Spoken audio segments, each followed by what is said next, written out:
तुम्ही कधी या गार्डनमध्ये गेलात का हो? नमो ग्रँड सेंट्रल पार्कमध्ये एकदा नक्की जाऊन या.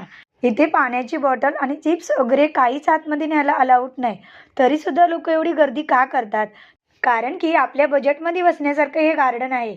मंडे टू फ्रायडे फक्त ₹20 तिकीट आहे आणि सॅटर्डे आणि संडे ₹30.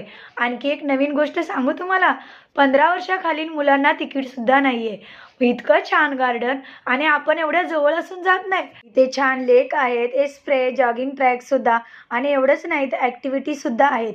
खूप छान असं मुलांना खेळण्यासारखं आहे आणि मुलं तिथं गेल्यावरती असं वाटतं मुलांना की इथून बाहेरच जायला नको. हो, आपण सुद्धा तिथून बाहेर निघायला नको वाटतं आणि एवढं छान गार्डन ठाण्यामध्ये आहे, हे आपल्याला माहीतच नव्हतं. म्हणून मी तुम्हाला सांगते, तुम्ही नक्की जाऊन पहा. मी एकदा नाही तर 3दा गेले. माझ्या मुलांना खूप आवडतं. कमीत कमी 20 एकरमध्ये पसरलेले हे गार्डन आहे आणि मुलांना ह्याच्यावरती जायचं होतं. शुभ खूप रडत होता वरती जायला, पण त्याला काही जमत नव्हतं. तो कसा रुसलाय बघा आणि खूपच रुसलेला. त्याला किती मनवलं तरी रडत होता. मला वरतीच जायचं आहे दादाकडे. आणि मुलांना खेळण्यासाठी छोटंसं असं वॉटर पार्कसुद्धा आहे. मुलं खूपच खुश होतात पाण्यामध्ये जाऊन. सर्वांना तर मुलांना पाणी म्हणजे खूपच आवडतं. तुम्हाला तर माहिती आहे. तिथून आम्ही गेलेलो आहोत दुसऱ्या साईडला. तुम्ही बघतच आहात. गार्डन एवढं मोठं आहे की फिरता फिरता आपल्याला असं वाटतं संपतच नाही आहे आणि तिथून बाहेर यायचं तर मनच करत नाही. आणि जिकडे पाहाल तिकडे हिरवं हिरवं गार.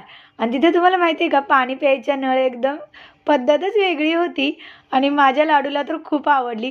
तू पिते तसंच मम्मा मला प्यायचं आहे. पाण्याची सोय तर तिथे जागोजाग आहे, पण आपण जसं मी सांगितलं तसं चिप्स, कुरकुरे वगैरे दुसरं काहीच नेऊ शकत नाही. स्टीलची बॉटल तुम्ही घरून घेऊन जाऊ शकता. आणि असा होता माझा आजचा दिवस. तुम्हाला माझा व्हिडिओ आवडला असेल तर फॉलो करायला विसरू नका.